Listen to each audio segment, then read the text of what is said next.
عالم اور مفتی میں کیا فرق ہے؟ دیکھیں محمد زبیر صاحب، عالم کا مطلب ہوتا ہے جس نے پراپر علم حاصل کر لیا، قرآن کی تفسیر پڑھ لی، اس نے حدیث پڑھ لی، اس نے عربی گرامر پہ عبور حاصل ہو گیا، عربی ادب سیکھا اس نے، ٹھیک ہے نا، اسلامی قانون کو پڑھا اس نے. تو چند بیسک چیزیں ہوتی ہیں عالم بننے کے لیے. سب سے پہلے عربی زبان پہ عبور ہونا چاہیے، وہ عربی جو قرآنک اور حدیث کی عربی ہے. جدید عربی آنا ضروری نہیں ہے، اچھی بات ہے آ جائے، لیکن جو قرآن و سنت والی عربی ہے اس پہ گرامر پہ اور اس پہ عبور ہو. پھر عربی ادب میں عبور ہو، اور پھر تیسرے نمبر پہ جو ہے وہ قرآن کی تفسیر پہ عبور ہو، اس کو مہارت ہو. چوتھے نمبر پہ حدیث میں اس کو مہارت ہو. پانچویں نمبر پہ فقہا نے جو قرآن و حدیث سے مسائل نکالے ہیں وہ مسائل بھی اس نے پڑھے ہوئے ہوں، فقہ کی کتابیں پڑھی ہوئی ہوں، فقہا کے اختلافات کو جانتا ہو کہ اس مسئلے میں فلاں کا کیا قول ہے اور اس قول کی کیا دلیل ہے. یہ تمام چیزیں جب ایک خاص مقدار میں انسان حاصل کر لیتا ہے تو اس کو عالم کہا جاتا ہے. مفتی کہتے ہیں کہ صرف پڑھا نہ ہو، بلکہ باقاعدہ لوگوں کو مسائل بتانے کی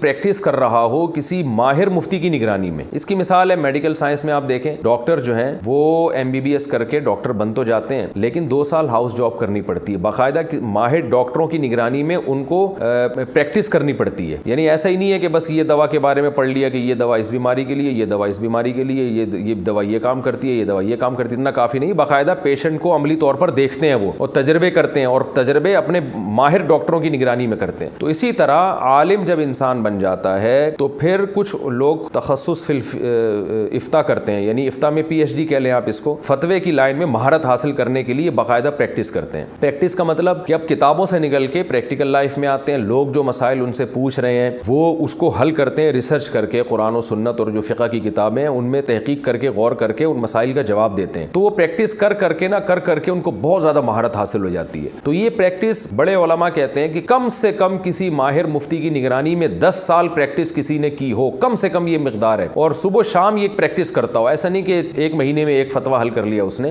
باقاعدہ کسی ماہر مفتی کی نگرانی میں کم سے کم 10 سال پریکٹس کی ہو تو مفتی بن جائے گا وہ، بشرطے کہ اس کے دماغ میں یہ صلاحیت بھی ہے، اللہ نے اس کو یہ صلاحیت بھی دی ہے کہ وہ بال کی کھال اتارنا جانتا ہو. یعنی وہ دلائل کا تجزیہ کرنا اور جو ہے نا فقہ الواقع کا مطلب ہوتا ہے کہ جو مسئلہ اس کے سامنے، جو صورت اس کے سامنے آئی ہے، تو فقہا کے کلام سے یہ نکالنا کہ یہ والی فقہا کی عبارت یا قرآن و حدیث کی یہ والی حدیث یا یہ قرآن کی آیت اس پر منطبق ہوتی بھی ہے کہ نہیں ہوتی ہے، اس میں اس کو اللہ نے صلاحیت دی ہو. اس لیے علماء کہتے ہیں بعض لوگ 25 سال کیا 50 سال بھی کسی ماہر مفتی کی نگرانی میں فتوے کا کام کریں پھر بھی وہ مفتی نہیں بنتے. اس لیے نہیں بنتے کہ ان کو اللہ نے یہ صلاحیت ہی نہیں دی ہے. دیکھیں عدالتوں میں جیسے وکیل ہوتا ہے نا، بال کی کھال اتارتا ہے، دلائل کا تجزیہ کرتا ہے. جج کسے کہتے ہیں؟ صرف پڑھ لکھنے سے آدمی جج نہیں بن جاتا، وہ ججمنٹ کرنا جانتا بھی ہو، اس کو اللہ نے کوئی صلاحیت دی ہو، ورنہ وہ مکھنچو قسم کا جج بنے گا، لوگوں کو بس صرف کتابیں دیکھ کے فیصلے کرتا رہے گا. وہ ججمنٹ کی ایک صلاحیت ہونی چاہیے. تو اسی طرح مفتی میں خداداد صلاحیت ہوتی ہے کہ وہ 10 سال کم از کم پریکٹس کرنے کے بعد اس کو یہ پتہ چل جاتا ہے کہ جب کسی نے مجھ سے یہ مسئلہ پوچھا ہے تو اس پر قرآن کی آیت، حدیث یا فقہا نے جو مسائل بیان کیے ہیں صدیوں پہلے، جس پر پوری امت کا اتفاق ہے، تو وہ مسائل میں سے، وہ جزیہ میں سے کون سا جزیہ اس کی اس حالت پر منطبق ہو رہا ہے، تاکہ میں